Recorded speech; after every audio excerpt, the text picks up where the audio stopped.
Some events, though ordinary to look at, give our life its meaning and purpose. Please stay with this video to view one such story. Once, Gautam Buddha visited a certain village in Magadha. There lived a poor shoemaker in the same village, and there used to be a lake right behind his thatched mud hut.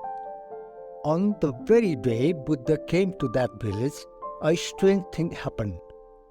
A single lotus flower was seen blooming in that pond. As it was an off-season, no other flowers were in bloom. That flower looked so lovely and divine. Being religious-minded, the Cobbler family thought the flower must be a welcome gesture to the coming of Buddha. Poor Cobbler decided to pick the flower and take it to sale so that he could earn some money. On his way, he came across many people who kept bidding more and more money for it. A merchant who was ready to pay up to 2 gold coins, but he did not accept the bargain, thinking if he was able to take it to King Prasenjit, he would certainly get the most. When we reached near the palace, he met the Senapati, army chief, who was willing to pay as many as 5 gold coins.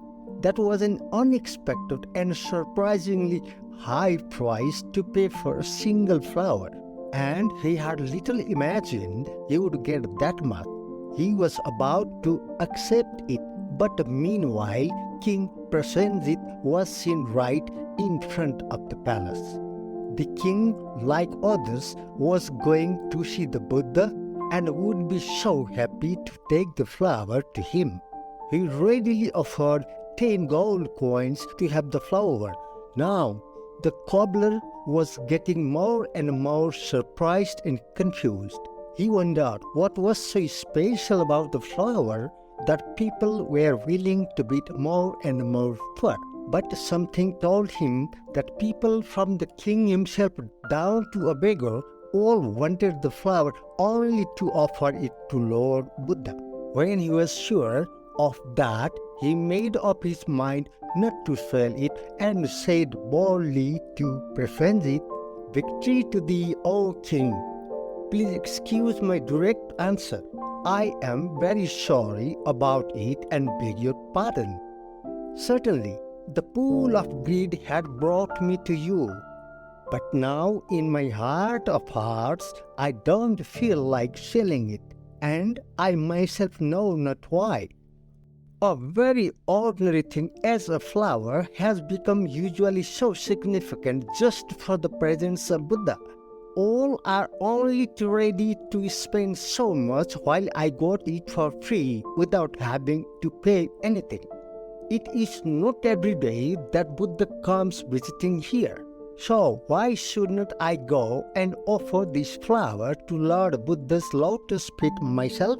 With folded hands in namaskar to the king, he took leave of him and went straight to the place where Buddha was staying.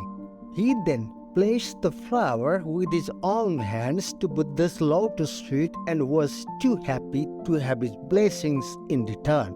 If you enjoyed this video, make sure to hit the like button and leave a comment below. And don't forget to subscribe to the channel to stay tuned for more interesting stories about Lord Buddha and many other great souls.